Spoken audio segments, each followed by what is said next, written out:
जगह पे आता हूँ बिना टाइम वेस्ट किए हुए। ये सब चीज़ें तो हमारी मतलब चलती रहेगी, मौज मस्ती, लड़कों में एंजॉयमेंट, सारी चीज़ें। हाँ, मुद्दा ये था कि कल रात में मैंने न्यूज़ में सुना कि यूएस ने वेनेजुएला के ऊपर अटैक किया, क्योंकि मतलब एक तरफ़ा ये वेस्टर्न कंट्रीज़ का मतलब सीधे सीधे मोनोपोली। ये पेट्रोल पंप पे बैठ के जो है बालाजी फ्यूल्स पे मैं इंतज़ार कर रहा हूँ, क्योंकि मैं सुबह जल्दी आ गया हूँ आज। अभी मेरे सब राइडर साथ में आ रहे हैं, तो पता नहीं मुझे मेरी आवाज़ जो है मेरे गोप्रो में आ रही थी कि नहीं आ रही थी। मैं एक्चुअली बात कर रहा था अपनी वाईजी टीम के बारे में, तो 3 साल उसको पूरे हो गए हैं। आज ये 2026 की मैं अपनी टीम के साथ पहली राइड करने जा रहा हूँ, और सुबह की चाय भी पहली बार पीऊँगा। इस साल की जो पहली टीम जो है अराइव हो चुकी है। ये देखो सारे ये अप्रैलिया आई है भाई साहब। अप्रैलिया इतनी हीट होती है कि ठंड में, हाँ यार हीट तो है ठंड में मजा देख लेकिन ये देखो 19-20 का फर्क है दोनों टायर में, देखो ये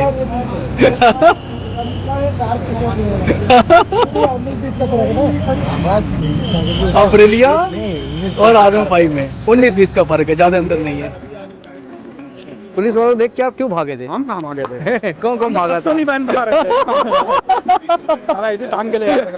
हमारे भागा नहीं कर रहे। हमारे ग्रुप में नॉनवेज चैंपियन आप ही हैं। ऐसा नहीं है। वो भैया शरारती वाली राइड में मैंने आपको देखा था। शरारती वाली राइड में याद है? दरिंदों की तरह नहीं खाता। नहीं नहीं नहीं नहीं, ये सेकंड नंबर कह रहे हैं। शरारती वाली राइड में आपको मैंने देखा था।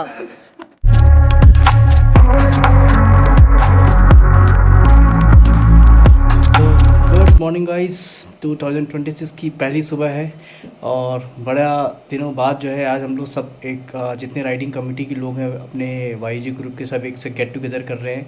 तो मुझे लगता है 2026 की पहली चाय मैं अपने ग्रुप के साथ पीऊँगा। ये वाकई मेरी पहली चाय है, क्योंकि 2026 में भी कहीं बाहर निकला नहीं था मैं, मतलब फर्स्ट अभी निकल रहा हूँ बाहर। तो कहीं पहली चाय हम लोग साथ में मिलके बैठ के पीते हैं, और कैसा एक्सपीरियंस आज का रहेगा, कैसा मौसम है, वो सब मैं आज अपने इस ब्लॉग में डालूंगा। पहला ब्लॉग रहेगा 2026 का मेरा, देखना हो मुझे बताना। चलो अभी के लिए रखता हूँ मैं। ये 2026 की बहुत बेहतरीन सुबह है, जो काफ़ी टाइम बाद जो है मैं अभी बाइक पे भी लॉगिंग कर रहा हूँ। मतलब मुझे लगता है 1 साल पहले मैंने ये गोप्रो लिया था, अब बहुत पुराना हो गया मेरा ये। आज मैं निकला हूँ लॉगिंग करने के लिए, काफ़ी टाइम रहा।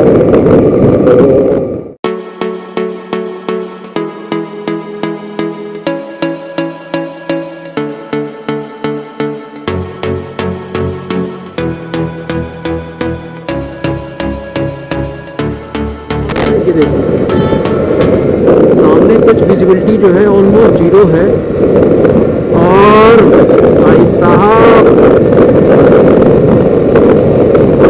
पहले फॉग में बाइक राइड का आनंद ही अलग है।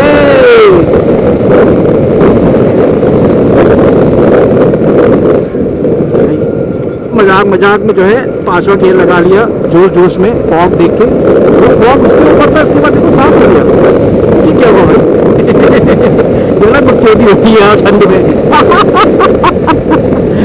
है ये देखो बगल में नहर गई, शारदा नहर।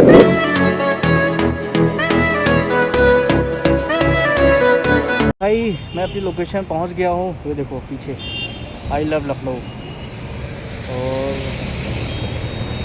ये मेरी बाइक पीछे खड़ी है। अभी सबका इंतजार किया जा रहा है, कुछ देर में आ जाएं सब साथ में कि चलते हैं भाई जहाँ जाना है। चलो आगे का फिर मैं आपको बताता हूँ क्या है। भाई ये पेट्रोल पंप पे बैठ के जो है बालाजी फ्यूल्स पे मैं इंतज़ार कर रहा हूँ, क्योंकि मैं सुबह जल्दी आ गया हूँ आज। अभी मेरे सब राइडर साथ में आ रहे हैं, तो पता नहीं मुझे मेरी आवाज़ जो है मेरे गोप्रो में आ रही थी कि नहीं आ रही थी। मैं एक्चुअली बात कर रहा था अपनी वाईजी टीम के बारे में, तो 3 साल उसको पूरे हो गए हैं। आज ये 2026 की मैं अपनी टीम के साथ पहली राइड करने जा रहा हूँ, और सुबह की चाय भी पहली बार पीऊँगा इस साल की जो पहली चाय होगी। तो एक एक्साइटमेंट है, अच्छा भी लग रहा है, और 3 साल हमको पूरे हो गए इस पूरे ग्रुप में, इस राइडिंग कम्युनिटी में, मतलब मुझे और बड़ा अच्छा अनुभव रहा इस 3 सालों में। और वही मैं बात कर रहा था कि मेरे ग्रुप के 2 धुरंधर हैं, एक गुलशेर है आशु, और एक सपोर्टिव धुरंधर है, उसका नाम है दीपांशु। सपोर्टिव ज़रूर है क्योंकि उसकी साइज़ भी थोड़ी सपोर्टिव वाली है। तो राइडर कुछ जा भी रहे हैं, तो मैं वही कह रहा था कि इन लोगों के अच्छे सपोर्ट से, और कुछ अपने कोर मेंबर और कुछ सीनियर्स, कुछ जैसे मैं और साकिब भाई, और भी जैसे और भी सीनियर में शैलेंद्र भैया, बहुत सारे लोग अपने साथ में ग्रुप के जो सीनियर मेंबर्स हैं, इनके एक योगदान से, एक सपोर्ट से, एक अंडरस्टैंडिंग से, समझदारी से जो है टीम हमारी 5-6 लोगों से आज 100+ की हो चुकी है। बहुत बड़ी बात है अपने आप में 100+ होना, और वो भी बिल्कुल डिसिप्लिन में रहना, जिसमें उथम पकड़ी ना मची हो उस ग्रुप के अंदर। मतलब ग्रुप भी हमारा बिल्कुल साइलेंट रहता है, कोई बहुत नियम कानून नहीं है, लेकिन हाँ सब अपने आप को अंडरस्टैंडिंग करते हैं। ये सब पॉसिबल इस हो पाया है कि जो 2 हमारे जो एडमिन है ना, वो बड़े सुलझे, वो बड़े समझदार हैं। एंड द थिंग इज़ कि उनके साथ सबकी ट्यूनिंग मैच हो जाती है। वो सबकी कहते हैं ना, एक अंडरस्टैंडिंग होता है नेचर समझने वाला, इसके अंदर लीडरशिप क्वालिटी होगी, वो हर इंसान की नेचर को समझता होगा। तो वो अंडरस्टैंडिंग समझना, उनके साथ में तालमेल बैठाना, वो बड़ी चीज़ है। वही जो मैं आपको बता रहा था कि एक तो गुड़गांव में है, एक यहाँ लखनऊ में है, वहाँ से वो मैनेज करता है सारी टीम टाइमिंग और सारी। यहाँ पे जो लखनऊ में है, जो सबके साथ अप्रोच करना, फिजिकली जो मीटिंग करना, सबसे मिलना, चीज़ों को बेहतर तरीके से मैनेजमेंट करना, टाइम मैनेजमेंट करना, बहुत दिमाग वाला काम है ये। और मैं आपको बताऊँ, ये एक प्रोफेशन होता है जिसको कहते हैं मोटरसाइकिल एंथुसियास्ट, इसका प्रोफाइल बोला जाता है। मतलब आप इसे हल्के मत लेना कि ये राइडिंग कम्युनिटी मतलब टाइम पास है ये वो करके। ये एक प्रॉपर प्रोफेशनल कम्युनिकेशन है, जिसको प्रोफेशनलिज्म है, ये इसकी प्रोफाइल होती है मोटरसाइकिल एंथुसियास्ट की। तो जो लोग आपके इस तरीके की प्रोफाइल में हैं, अच्छे हैं, वो अच्छे ना टीम लीडर की पहचान यही होती है। बाकी अभी आओगे देखो, मे भी हम लोग राइड करेंगे, देख सकते हो आप चारों तरफ क्या फॉग है और क्या बेहतरीन मौसम हो रखा सुबह सुबह का।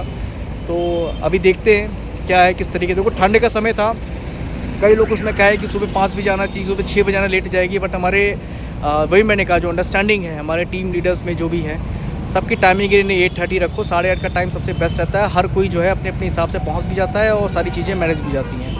तो अभी आगे का ब्लॉग कंटिन्यू करते, देखते हैं लोग आ जाएँ, फिर आगे देखते हैं क्या कर रहे हैं, क्या सारी चीज़ें हो रही हैं, तो उस हिसाब से कंटिन्यू करेंगे। और फिर मुझे एक टॉपिक पर और बात करनी है जो कल हुआ है, जो बहुत बड़ा ट्रेंडिंग टॉपिक है। भाई यूएस ने वेनेजुएला के ऊपर हमला कर दिया है, मैं उस पर भी आऊँगा, अभी घूम पे बात करूँगा। अभी पहले एक लोकेशन पे हम लोग पहुँच जाए, जहाँ हमारे लोकेशन पे जाना भी मैं इंतजार कर रहा हूँ उन लोगों का। ये लोग आ जाएँ, उसके बाद भी चलते हैं। बताओ टीम जो है अराइव हो चुकी है, ये देखो सारे ये अप्रेलिया आई है भाई साहब।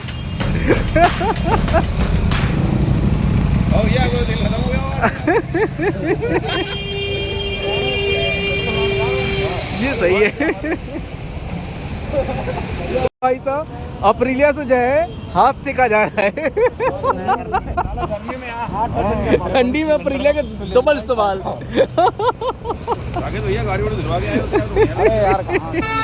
ये देख सकते हो अप्रेलिया इतनी हीट होती है कि ठंड में। हाँ यार हीट तो है। ठंड में मजा देखने के लिए। ये देखो 19-20 का फर्क है दोनों टायर में, देखो ये।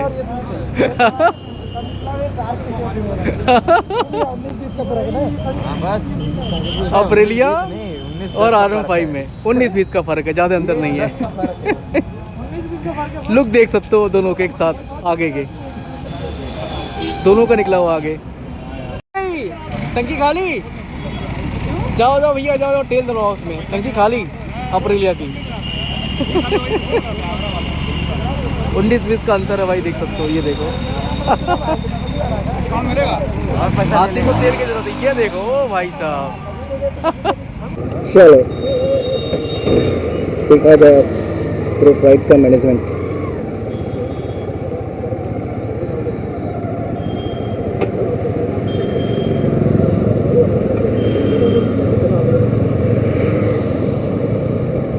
चलो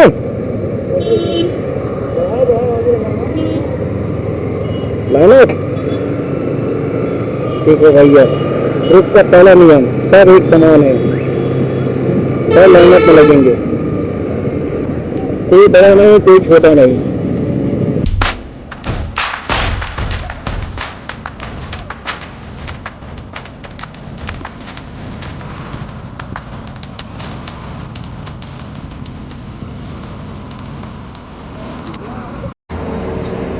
देखिए अनइंडिकेटेड लेन चेंज जिसको बोलते हैं।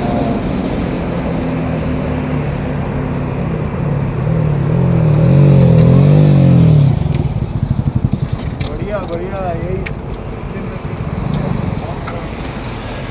फाइनली ये देखो चाय वाय जो है व्यवस्था की जा रही है, एक नंबर। क्या चाहिए आपको? मक्खन, एनर्जी ड्रेन हो गई आपकी? बोलो एनर्जी ड्रेन, फुल एनर्जी, 1 मक्खन। हाँ ये देखो आप, ये हमारी महफिल जम गई है, सब के सब बैठे हैं, ये देखो रख दो भैया, रख दो वहीं लेते हैं हम। हाँ, पुलिस वालों को देख के आप क्यों भागे थे? हम कहाँ भागे थे? कौन कौन भागा था? नहीं पहन पा रहे थे। साला इसे टांग के ले आया। हमारे भागा नहीं करने। भाई बाद में नोटिस किया मैंने। नहीं, सबसे पहले कौन भागा था देख के? अरे सचिन हुआ, वो कहाँ गया? वो नियम आगे वो था भाई, वो मतलब तुमने जो है एक मछली पूरे तालाब को खवड़ा देती, वही वाला काम किया है। सॉस लगाए थे ये। और वो मुझसे पूछ रहा है भाई साहब सब क्यों भाग रहे हैं? हम कह रहे हैं भैया हम तो आए थे, इंतजार कर रहे थे, बढ़िया फोटोग्राफी कराए। उनके साथ खड़ा कर दिया। ये सही है। भैया इसको खाई कैंसर हो जाएगी।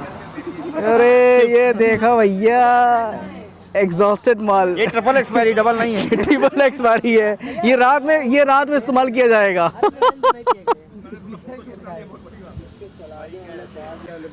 हाँ भैया प्री लो बनाओ, क्लास लेंगे उनकी ये।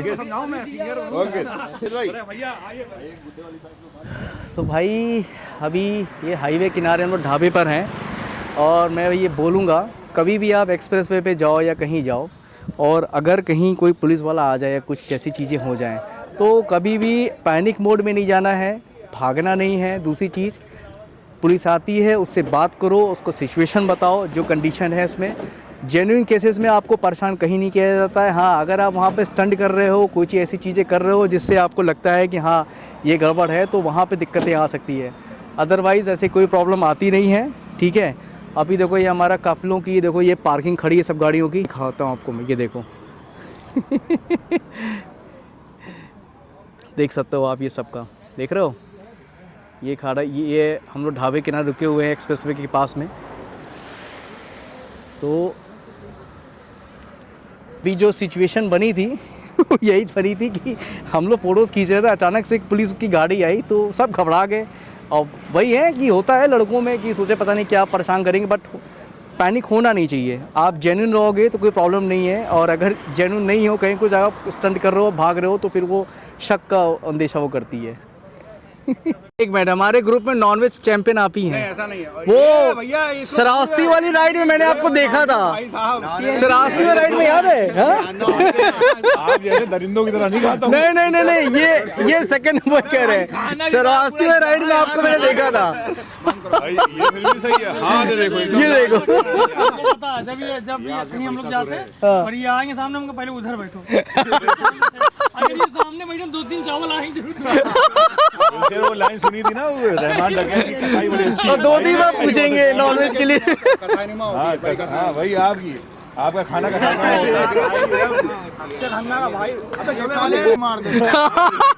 मारे हो चिकन को। अरे मैंने इनको श्रावस्ती वाली राइड में देखा था, 3 बार खाए थे आगे, भाई साहब दबा आ गए मतलब।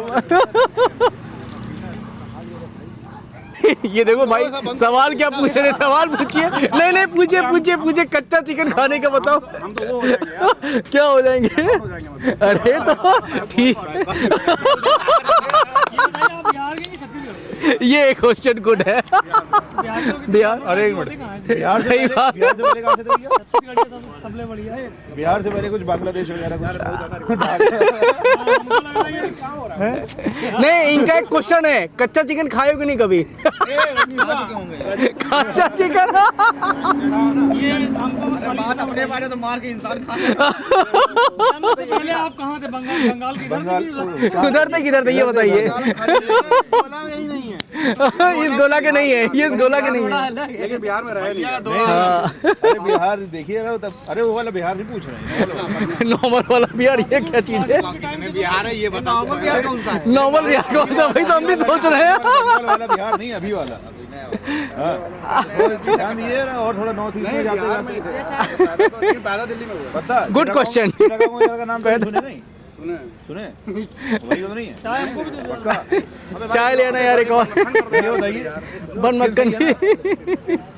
अरे सुनिए मेरे को ऑप्शन, अरे सुनिए तो, अरे सुनिए। फैंटेसी में जा रहा है। हाँ ये हमारे साथ जो है स्ट्रेंजर थिंग्स से, ये देखो ये फैन है, इनके चक्कर में जो है मैंने भी स्ट्रेंजर थिंग्स के जो है 5 सीजन देखा है बैठ के। तो भाई ये क्या हो रहा है, ओहो क्या क्या स्टंट लोग करते हैं। भाई मैं अभी अपने मुद्दे पे आता हूँ बिना टाइम वेस्ट किए हुए।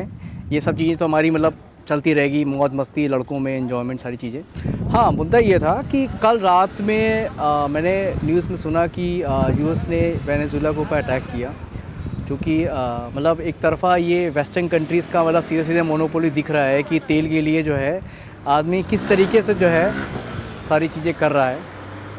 तो ये सब मतलब आप देख सकते हो वेस्टर्न कंट्रीज़ का क्या हिसाब किताब वो मोनोपोली चल रहा है। तो दुनिया में एक चीज़ समझ में आ जाती है कि जिसकी जितनी औकात है उसी की हेजमनी चलती है मेरे भाई।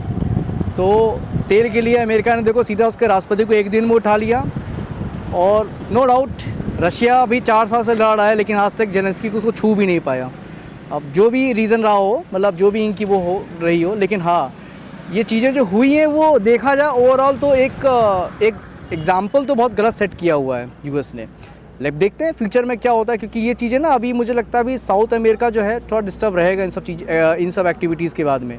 कुछ चीज़ें ऐसी होने वाली हैं जो ये वही जैसे इराक में किया था उसने, इराक के बाद देखो ISIS पैदा हुआ, ISIS ने क्या किया पूरे मिडिल ईस्ट को डिस्टर्ब कर रखा है। तो अभी देखो साउथ अमेरिका में क्या क्या चीज़ें होनी बाकी है, कोलंबिया है, ब्राज़ील है, कहाँ तक इसका इम्पैक्ट जाता है और किस तरीके से सारी चीज़ें होती है। और है ये सुपर पावर्स की लड़ाई, क्योंकि देखो वेनेजुएला को सबको पता है, वेनेजुएला रशिया और चाइना को तेल बेचता था। तो यूएस का उसमें बस स्वार्थ है, जो भी बोल रहे हैं उसको कि ड्रग्स का नेटवर्क है या हथियार तस्करी कर रहा था, जो भी कर रहा था, लेकिन फैक्ट इज़ दिस कि साफ साफ दिख रहा है कि एनर्जी के लिए लड़ाई हो रही है। अब इसका अंत जो है इतनी जल्दी नहीं होगा, कुछ ना कुछ देखो ये वॉर फ्रंट छोटे छोटे अंदर में चलती रहेगी और जानी ही जानी है, ये ऐसा नहीं कि शांति बनी रहेगी। तो भाई देखते हैं अब आगे। इसी से हमारी कंट्री को भी सीख लेना चाहिए कि जो हम ये पाकिस्तानियों को जो अटैक वटैक करके बॉर्डर पे चले आते हैं एक सीजन करके, अगर इसी तरह की इंटेलिजेंस हो अच्छी, जैसे यूएस के पास में है कि एक ही दिन में सीधा उसके राष्ट्रपति को उठाया, ऐसे हम लोग को भी करना चाहिए। भैया आसिफ मुनीर हैं जो गड़बड़ कर रहे हैं या फिर जो भी आतंकवादी टेररिस्ट हैं जो भी इंडिया के लिए नुकसानदेह हैं, एक बार में उठाओ, काम ख़त्म करो भाई, इतनी लंबी लड़ाई करने का कोई मतलब नहीं है। तो देखो भाई यही मेरा एक ओपिनियन था जो इस टॉपिक पे मुझे बोलना था। बाकी आप लोग बताओ कमेंट में आप लोग क्या सोचते हो, अपनी कंट्री को क्या सीख लेना चाहिए, ये जो वेनेजुएला यूएस वाला मुद्दा हुआ है। ठीक है चलो मैं अभी के ब्लॉग में एंड करता हूँ, रखता हूँ भाई, बाय।